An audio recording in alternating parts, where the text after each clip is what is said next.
The following is paid programming. It's time to talk taxes. New friends, new opportunities, new partners. EG Tax. It's Ask the Tax Lady with Esther Gulius and EG Tax on News Radio 930 WBEN. To reach Esther now, call 803-0930. Toll free at 1-800-616-9236. And cell calls are free at star 930. And now, live from the WBEN studios, it's Esther Gulius. Hey, everybody, this is the Tax Lady, and this is our hour to talk taxes, and we're here at the Eastern Hills Mall at the Buzz Seminar. We had such a great time today. I have Tiff and Chris in studio here with me, or at the Eastern Hills Mall with me. And we got a whole group of people out here.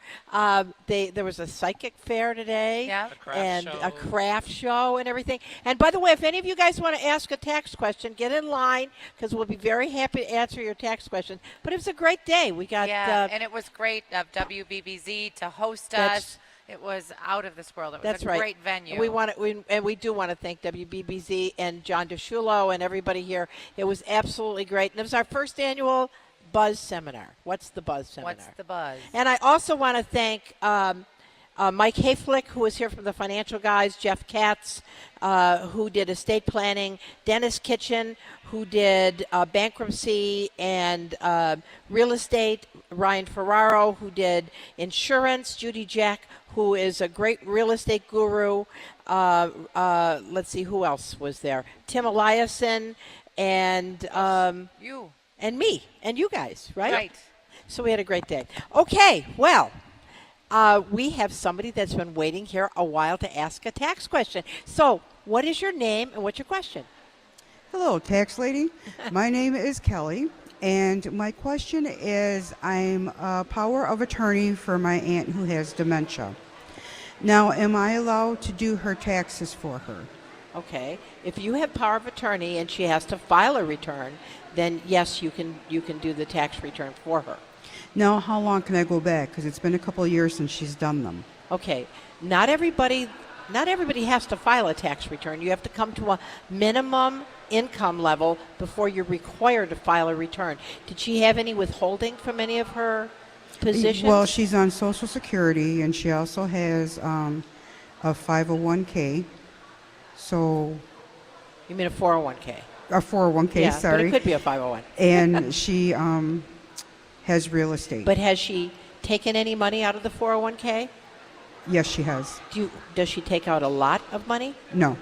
Okay. So is she single? Yes. What would you think her distribution from her pension was? I'm not exactly sure. What do you think? Under 10,000? Probably. And the real estate is her personal home? She's not renting it? Right.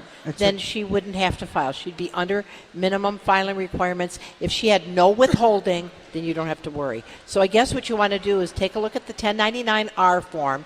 That's the form that they would have sent her at the end of the year, stating how much your aunt had in gross withdrawal, and see if there's any federal withholding or state withholding. If it says 0, then you don't have to worry about it. Okay. Okay? And Thank you for very waiting. much. And to answer another question, you could go back to 15, 16, and 17. Right, if she had to file. 15, Okay. 16, and 17. Thank All you. right. Thank you, Good Kelly. question. I'm Esther Gulius, the tax lady, 803-0930, 803-0930, star 930 on the cell phone. We got another tax question here. Yes. Another brave person. And that's especially great because they can see you. Oh, no, we're on the radio. Hi, my name's Michelle. Hi, Michelle. Hi. And I was wondering, with the new tax reform on the itemized taxes, the itemized form, Right.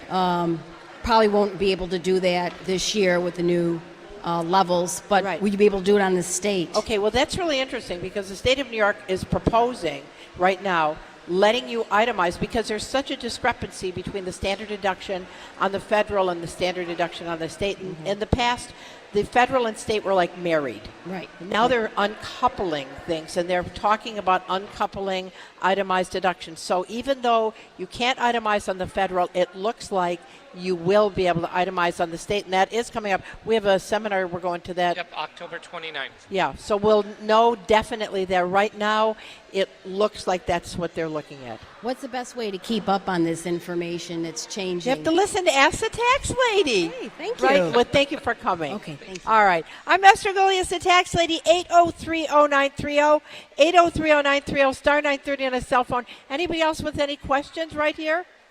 Okay, well, why don't we talk about, Chris, in the seminar, you were talking about gambling income and about the fact that now if you, like, go to Las Vegas You can write write off the trip to Las Vegas up to the income.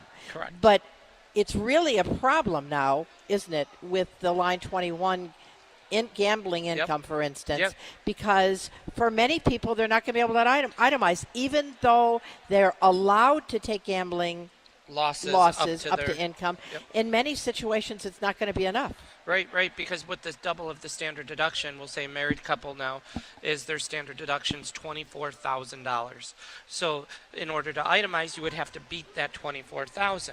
So say their property taxes and their state withholding, we'll say is $8,000, their mortgage is $6,000, that's $14,000. Old law right there, that was enough to itemize. So if they hit the casino for $5,000, that $5,000 would have to go on line 21 on page 1 of the 1040, and then they could take that as a deduction on the Schedule A, and it would add to the itemized deductions. But with the new law, the standard deduction is $24,000 if you're filing a joint return.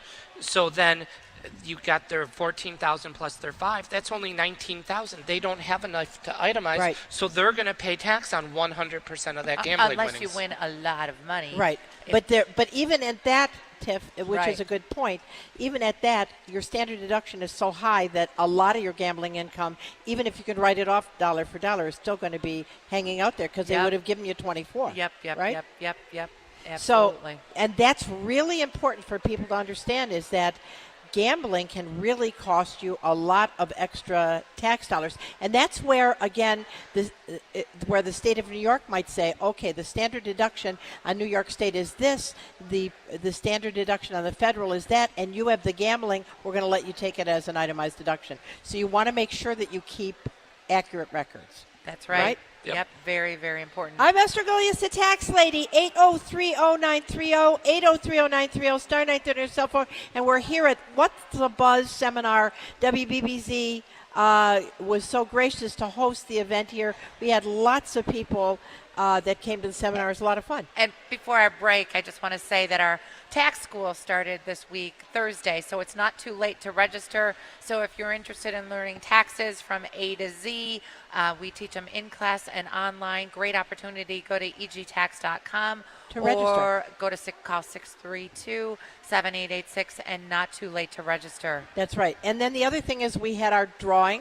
Yep. We had a TV that we gave away. And who are the winner? What's the winner, Tip? Dorothy won. She lives in Webster, New York. No. Dorothy lives in Tonawanda. And then we had a gift certificate for Mark, and he won that, and he lives in Webster, New York. And then there was another lady who came by and won another gift certificate. She already received came her, and got it, prize. and she lives in Tonawanda. All right, I'm Esther Golias, the Tax Lady, here in studio or at the Buzz Seminar with Tiffany Fabian, Christopher Fabian, 8030930, 8030930, star 930 on your cell phone. We're going to take a short break, and we'll be back on the other side.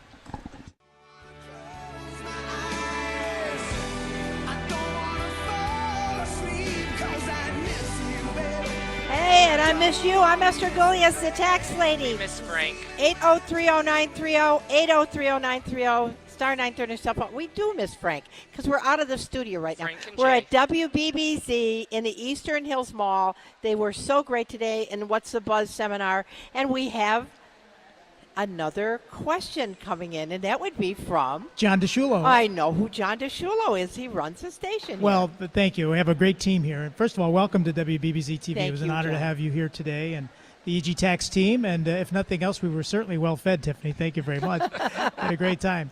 And thank you to all the great folks that came down. I wanted to share something because, in full disclosure, I'm a client of EG Tax, and something that, Chris, you had helped me with several years ago, and it's something I wanted to impart to some of your listeners. I had been delinquent in paying some taxes. I'd gone through divorce, and I just decided, you know what? I don't have the money. It was in a very negative frame of mind. And really, you just keep going down that rabbit hole as the years tick by. It's all corrected, and thanks to you and your team, we're moving forward.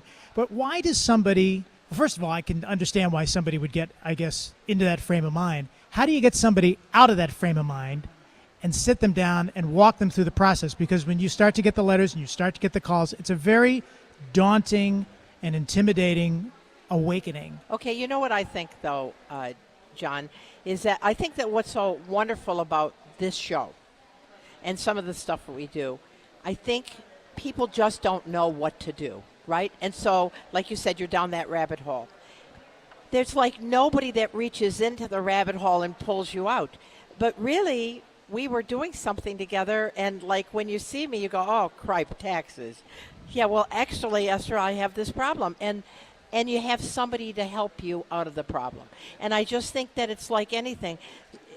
It's when you never know when that thing is going to hit you. You listen to the thing on the radio, you see the thing on TV, and you say, you know what, I'm going to do it today. And you give them an opportunity to find somebody to come alongside of them. And John, I've been doing this for 17 years, and you're not out of the ordinary. Not at all. It happens all the time. And people are different, and their circumstances are different, and it becomes overwhelming. They might have a job loss or family, death in the family, and it just becomes overwhelming, and the stories are plentiful. And every April the 15th, don't you find this to be Everybody comes out. True? When they start saying April 15th, people go, oh, I need to file my return. And that particular day, people might come in and file 4 or 5 years returns. Didn't you do one the other day, Tiff? 4 or 5 returns? Or Yep, did you?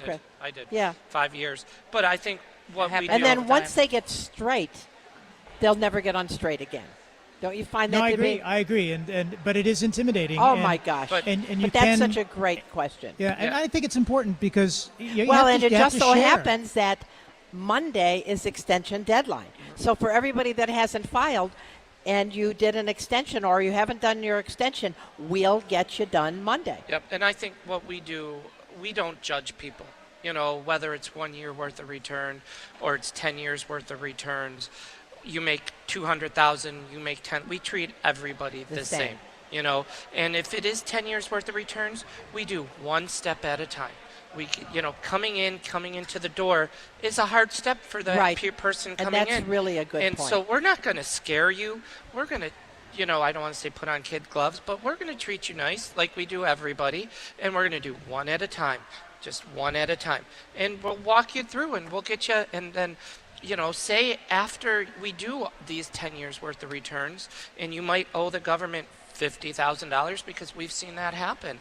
We have Tiffany and Paul on staff who does offer and compromises. Yep. And I was just doing an offer and compromise yesterday for one of Esther's clients, and she hadn't filed for 4 or 5 years.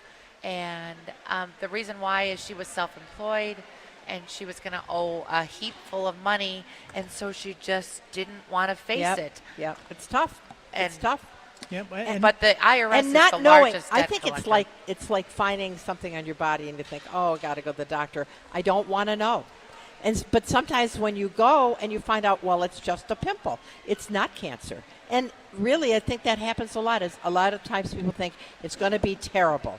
And when we get done, it's not terrible at all. The worst thing is sometimes we'll have people that haven't filed in 5 years, and after 3 years you lose your refund. And I can think of somebody that lost like $50,000 in refunds because they didn't file, and the statute closed out the years. Well, one of the great things we learned today here at WBBZ, because we're a small business, is that small businesses and taxes and the way things are going to happen moving forward is going to change dramatically. And in fact, some of the video that we took today of these seminars we're going to put up on YouTube so people can share and see what's going on, because we all learned a lot. Yeah.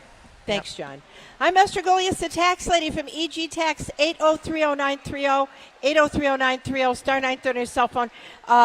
Before we get to the news, I wanted to get to Bill. Hey, Bill, how are you? I'm Esther Golias. How can I help you? Okay. Can you hear me? Yep. Yeah, now we can hear you. Yeah, I'm looking at quarterly statements, the thrift savings plan. And there's a message here. Retirement statements in place you use to work. Consider moving these funds into your TSP account. The TSP accepts transfers and rollovers, tax-deferred money from traditional IRAs, simple IRAs, eligible employer plans such as a 401k. Well, I thought thrift savings plan was considered a 403b, and I also have traditional IRAs banks at and locally. And the law tax couldn't mix them. Okay, you know what, Bill? I think we got a bad signal here on your cell phone, but what I think I'm hearing you say is that can you roll over, or should he roll over from his 401k to his IRA? And I will tell you, because you came through so distorted. Did you pick that up? That's what I sort of got out of it as well. Yeah. What I suggest you do is doing a rollover is very important. As long as it's trustee to trustee transfer, it won't be a taxable event. So what I'd suggest you do is give us a call on Monday, 632-7886. Area code 716-632-7886, and we'll be happy to walk through your particular situation. Esther, some of the reasons he might want to roll it over is the fees would be less in the IRA, or I don't know. I could. That's how he sounded to me. Right. Anyway, right. I'm Esther Golias, the tax lady from EG Tax, 8030930, star 930 on a cell phone. We're going to go to Steve in West Seneca. Hey, Steve. Oh, hi, Esther. How can we help you, sir? I have a question, and it's probably a two-part question. I visited a mother down in Wilmington, North Carolina. She was displaced by the Hurricane Michael. And the purpose of the trip was a combination of leisure and also work. To work on the house. The house was damaged. We had to work on fixing the house. We had to repair the roof, clean the gutters, fix a lot of stuff because there was storm damage, unfortunately, to the house. The question I have is what is a legitimate expense? Are those legitimate expenses that can be tax deductible? All right, Steve, is it rental property? No, it's an owned house. All right, so, and it was damaged because of a casualty? The hurricane? Was it the hurricane? Yes, hurricane. Okay, so if it was federally declared disaster area, then you are entitled to take what's called a casualty loss, all right? So the trip would have to be ordinary and necessary, and it sounds like if there was hurricane damage, that you possibly could have a casualty loss. Now, have you had it estimated what the damages were? No, it's currently in the work. It just came out past Monday, that him, and he is now preparing a report. Okay, so basically it's the decrease in the fair market value of the house. So let's say the house was worth $200,000 before the casualty, before the hurricane, and after the hurricane it's worth $100,000. And let's say you have a deductible of $50,000. So, and they give you $50,000. So you have a decrease in the fair market value of $100,000, but you've been made whole $50,000. So your casualty then ends up to be a $50,000 Schedule A casualty loss. Okay. Now, last year they said that anything over $100 was going to qualify for for the casualty loss, even if you didn't itemize. So this year, because this new hurricane just happened, the last couple of them, they haven't written the regs yet, but they are both federally declared. So for sure you'd be able to take it as anything over 500. Yeah, for sure you'll be able to take it as a casualty loss, but whether they're going to let it go over and above the standard deduction, we don't know yet until they start dealing with what they're going to do with the casualty loss. But so make sure you get your estimates. All of your damage to things inside the house are part of that. So all of that's very important, that you keep accurate records, document everything, and your insurance situation as well, because your loss will be a itemized deduction. And I think he's gone, and I just wanted to double check that it wasn't a rental property. It wasn't. I asked him. Okay, thank you. Good. All right, so thanks for calling. I'm Esther Golias, the tax lady, 8030930, 8030930, star 930 on a cell phone. And do we have time for Linda? Sure. Hey, Linda, how can we help you? Hi. I heard rumors that there are no deductions allowed unless it's over $26,000. Is this true? No. 24,000 if you're married filing a joint return, 12,000 if you're single, 18,000 if you're head of the household. Okay. Okay? Bye. Thank you. And that and itemized deductions have changed, but medical is still there.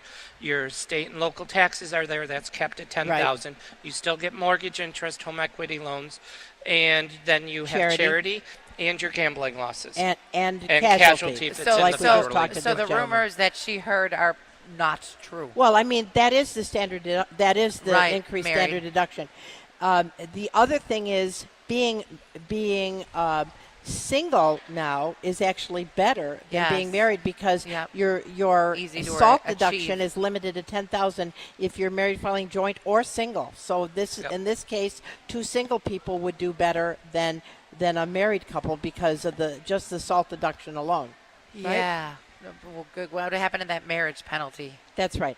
I'm Esther Golias, the tax lady. We're here at the Buzz Seminar at the Eastern Hills Mall at WBBZ. We just want to thank WBBZ and all of our contributors who put on the seminars today. We thank them so much. We're going to take a short break for the news, and we'll be back with your questions on the other side.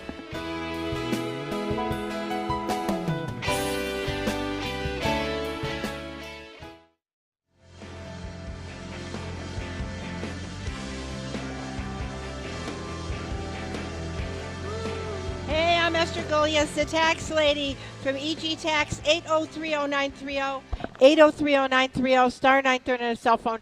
And we're here at the Buzz Seminar. We had a great time today. We had wonderful presenters. Everybody learned so much. I know that in the reviews that they had done, they said that they really learned a lot. Right. That we were so honored to put this on, and WBBZ was so great to us. I know someone came up to me and go, "Why do you do this?" We said because we like to share information. It's a service we provide. Bless people. Yep, that's right. And the thing is, it's terrible to deal with people who think they know something and they don't, and you're watching them shoot themselves in the foot. It's just so sad, you know? Yeah. All right, and so we're talking taxes, 8030930, 8030930, star 930 on your cell phone. I want to talk about hobby losses. This is really important. People that have a business who really don't have a profit motive really are going to get shot in the foot now. Also not-for-profit rentals. And not-for-profit rentals. So, first of all, what happens if I had a not-for-profit rental? Let's say I'm renting it to my sister, and the rent should be $800 a month, but I'm charging her $200. Sure. What happens there, Tim? So a non-for-profit rental goes on line 21, so you don't have the luxury of using the Schedule E. The Schedule E, you got to take off your expenses against the money that you made, and so on a non-for-profit, you don't get that luxury of using the Schedule E. It goes right on line 21, and it used to be that your expenses were equal up to your income as an adjustment, as a deduction, itemized deduction on the Schedule A.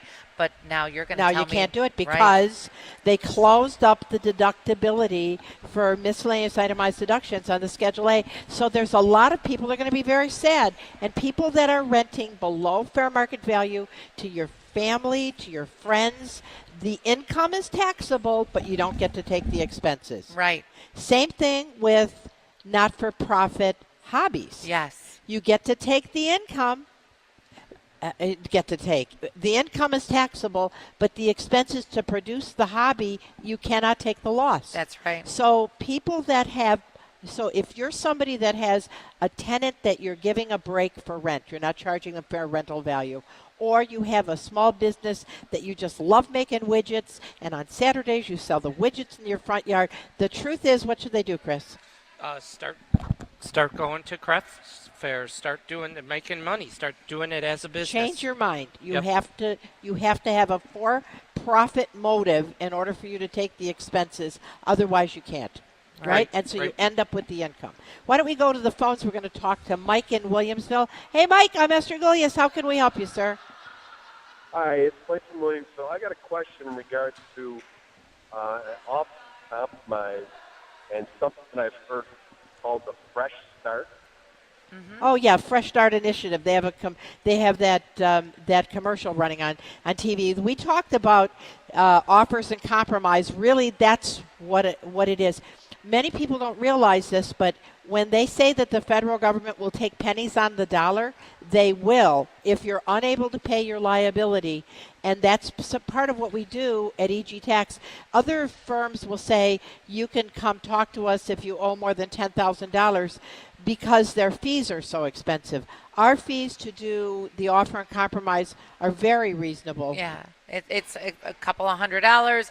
No matter how much you owe. Right, no matter how much you owe. And the truth is, the IRS is the largest debt collector. And I know, there's worse things in life, but you want to clear up the debt because they will, if you don't communicate with them and if you don't do the right processes, they'll set in motion things that will be very detrimental. So an offer and compromise is a really good option. So let me ask you this, Mike. Do you have a large liability with the federal government or the state of New York?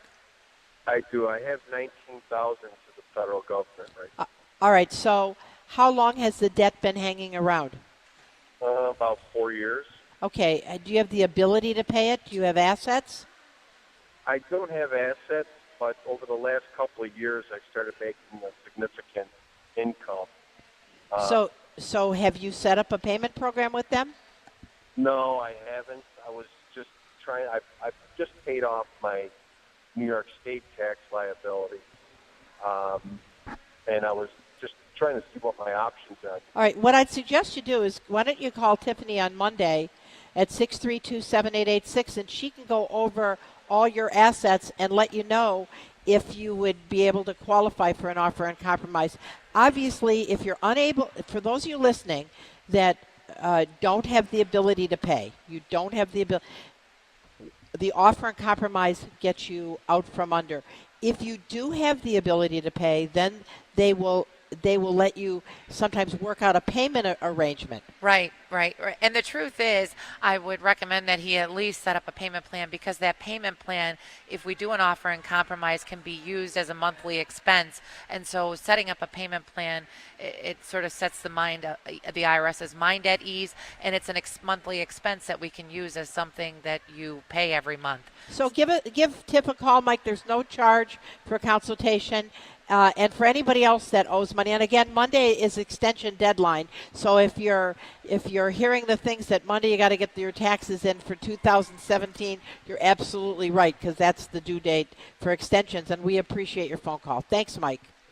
Okay, thank you. All right, I'm Esther Gulias, the tax lady. 8030930, 8030930. Star 930 on a cell phone. Yes, sir. I was going to say, he really should start a payment plan because if it's been 4 years, what's going to happen if he's not on a payment plan, they can start just dipping right into his checking account and take every cent out of there. And not to mention how it affects your credit. Yep. They can garnish his paycheck.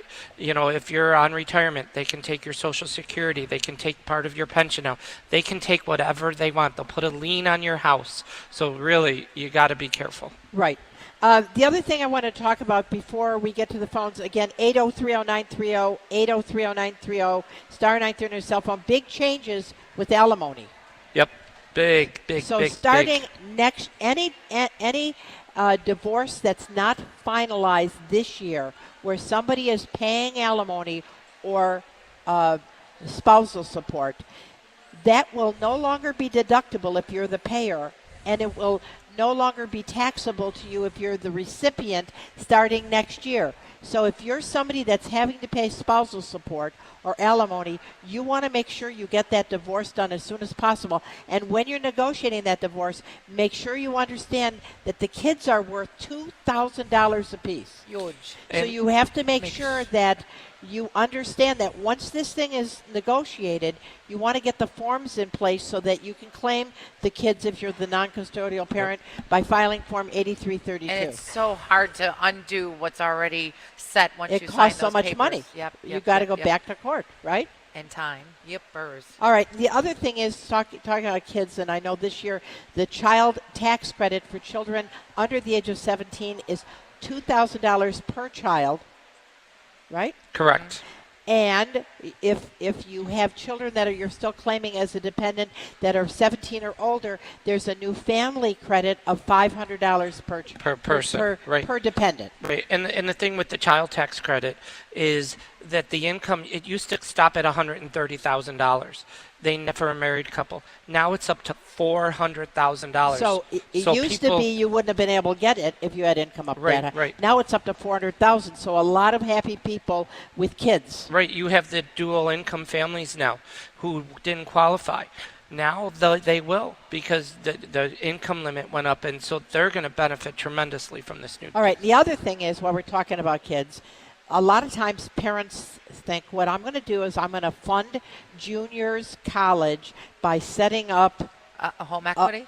By setting up a bank account. Right. And grandma and grandpa are contributing to them. They're not using a 529. They're just setting up savings accounts, which means the kids then have income. Big change this year for kids with income. Yep. It used to be that when kids had unearned income, right, that means they didn't work for it, they would have had to pay taxes at the parent's top rate. Right. Big change this year. Now kids with unearned income that are being claimed as the dependent are taxed at the trust are going to be taxed at the trust rate, which means they're going to pay much more in taxes. I just had a lady that was here a little while ago. She says, do I have to file a tax return for my granddaughter? I says, how much does your granddaughter have? And she said $4,000. I said, that's all that's in the bank account? She said, no, that's the income. Oh. So I said, it looks like she'll end up paying about $750 to $1,000 in taxes. So you want to, with the change in the tax law, you want to make sure that you talk to somebody before the end of the year, because some of the old things that we used to do, you shouldn't do anymore. Right. Correct? You gotta make sure when you shift the income or the assets that you're not shooting yourself in the foot. That's because exactly right. the 1041s, like I think, what is it, $10,000, you're paying the maximum rate of 38%. That's right. So That's exactly right. you got to be very, I know that doesn't sound like a lot of money, but unearned income includes taxable scholarships, includes unemployment. And I bet you people don't even think that a scholarship is taxable, but it is.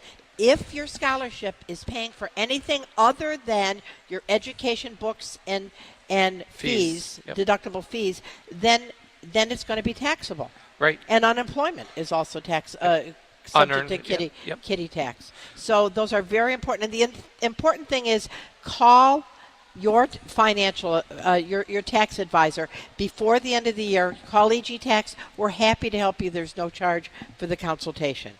Right? That's right. I'm Esther Golias, the tax lady, 8030930, 8030930, star 930 in a cell phone. And I see Bob walking around passing out water.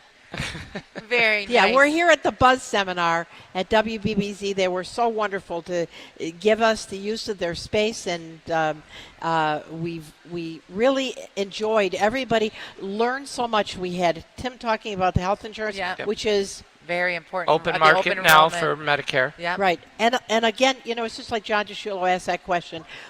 When you get down that rabbit hole and you don't know what to do, a lot of people don't know what to do with their health insurance. Right. And that's a major cost nowadays. It's, Medicare is very expensive, but then you also have if you retire before you're 65.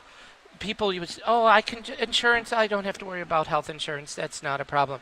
But when people have to now pay $700 a month for health insurance, you may not be able to afford to retire exactly early. Right. That's exactly right.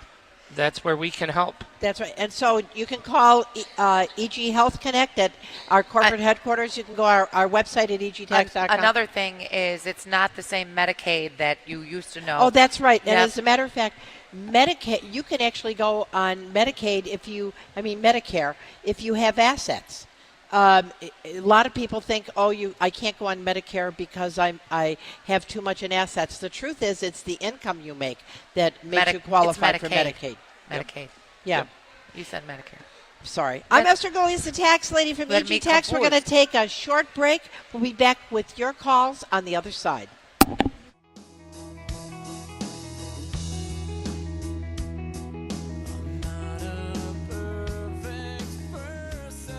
Hey, I'm not a perfect person We either, try. but we do try.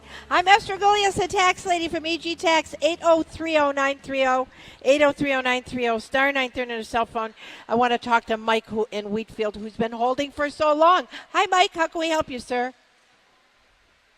Hello, Mike. Hello, Esther. Hey, what's happening? Yeah, my mother passed away a few weeks ago. Oh, I'm sorry to hear that. No, thank you. She had a long illness. Thank you anyway. But she left a substantial estate in a trust for me and my brothers. I have other brothers. We have $1 million in cash and then about 22 properties. Are you there? I am. I'm sorry. You have $1 million in cash and you have properties? Yeah, about 22 rental properties. Okay. And then a lot of stock. It's in a trust. My question, we never something like this, but obviously we're going to get a lawyer and stuff. But can we split the cash right away, or does it all have to be probate, or? Okay, so if it's in a trust, then the money's already been distributed, all right? So you want to make sure that you understand what the trust document says. I would suggest you see an attorney right away so they can read that trust document, and they will let you know whether upon your mom's death, if everything just reverted to the trust, and there would be terms for the trust that would say how you're supposed to get the money distributed. So what you and your brother want to do is talk to an attorney pretty Look darn at the quick. trust paperwork. Right, and bring in the trust paperwork. Obviously, the person that set up the trust would probably be the best person to talk to if you know who that was. And then sometimes, Esther and Chris, correct me if I'm wrong, but some people think that they have a trust and they really don't have That's a trust. right. You just I can't tell you. I'd never tell anybody to do anything based upon a phone call on a radio show when nobody looked at your paperwork, because you can't say to the IRS, well, I didn't know. I talked to Esther on a Saturday. But the important thing is you want to make sure after your mourning, you talk to an attorney to make sure that what you have, what you think you have, you have. If it isn't in a trust, then it's a whole different ball of wax, so to speak.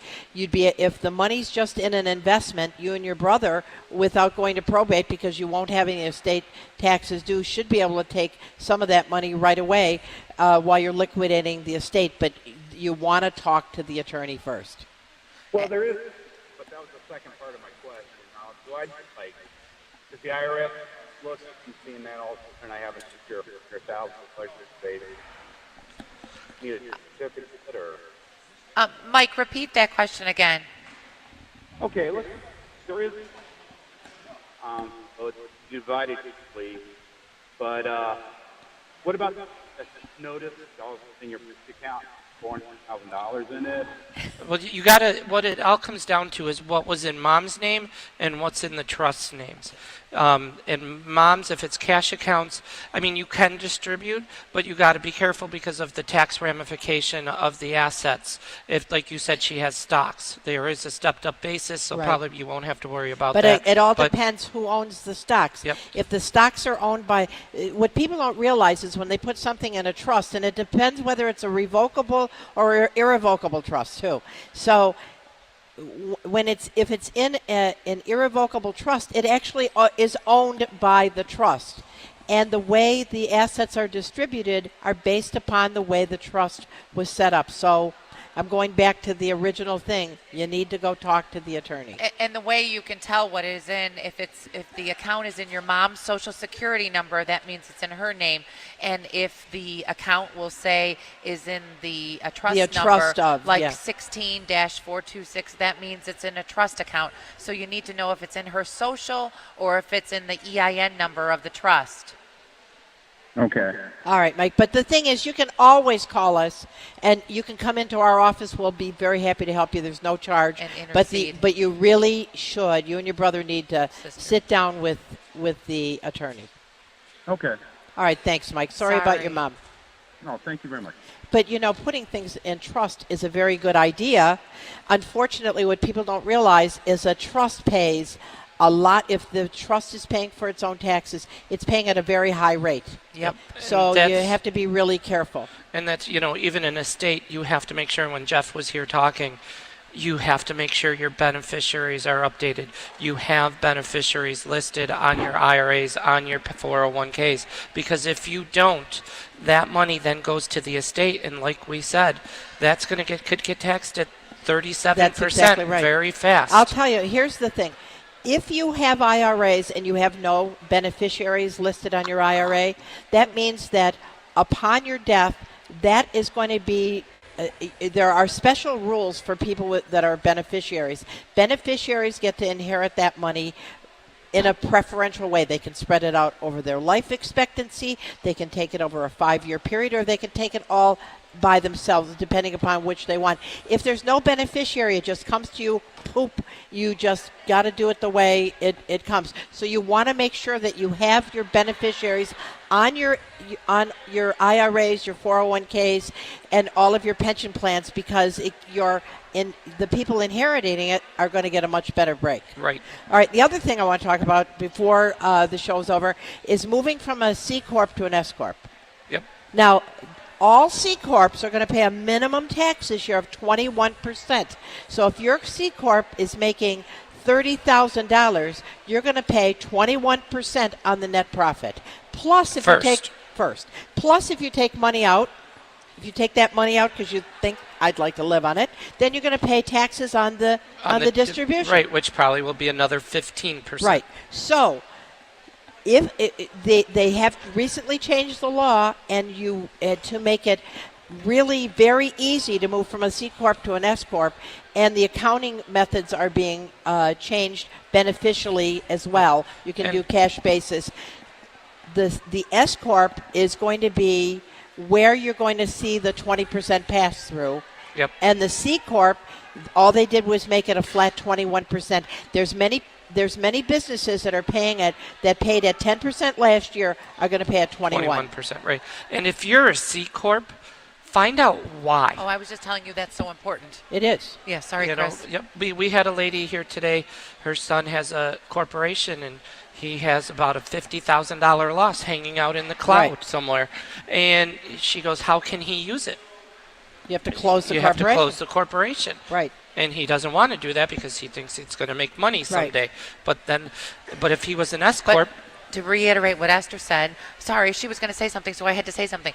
To reiterate what they said, there's a flat rate for corporations, and so make sure that you revisit that you should not be an S Corp. And a C Corp. A C Corp. Yes. You should become an S Corp. Yes, that's right. What so, and if you have a corporation and you don't know what you are, if you have an 1120, then you're a C Corp. If you're an 1120S, you're an S Corp.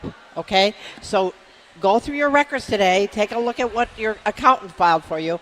If you're an 1120, you really should make sure that you should be an 1120. You might save thousands and thousands and thousands of dollars moving to an S Corp. And the S Corp, the sole proprietorships, the rental properties, those are where the pass-throughs go.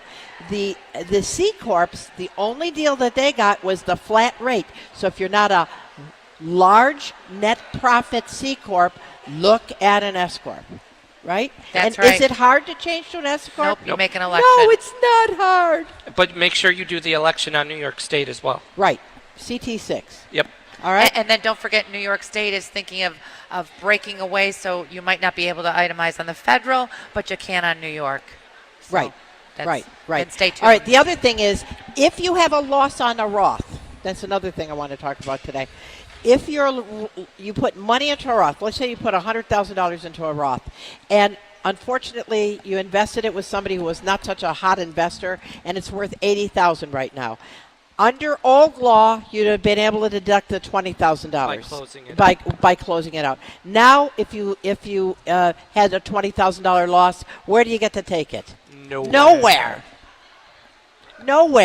It's gone. So I do really think that in the future there's going to be a lot of lawsuits filed questioning some of the things that weren't dealt with in the tax law. And I know going to the seminars we went to, a lot of the presenters said it could be 3 years before some of these bugs are worked out. Right. Before right. the litigation is finalized. The other thing is the 20% pass-through is after itemized deductions and standard deductions for people that have rental property, small businesses, which would be sole proprietorships, partnerships, S-corps, right? Yep.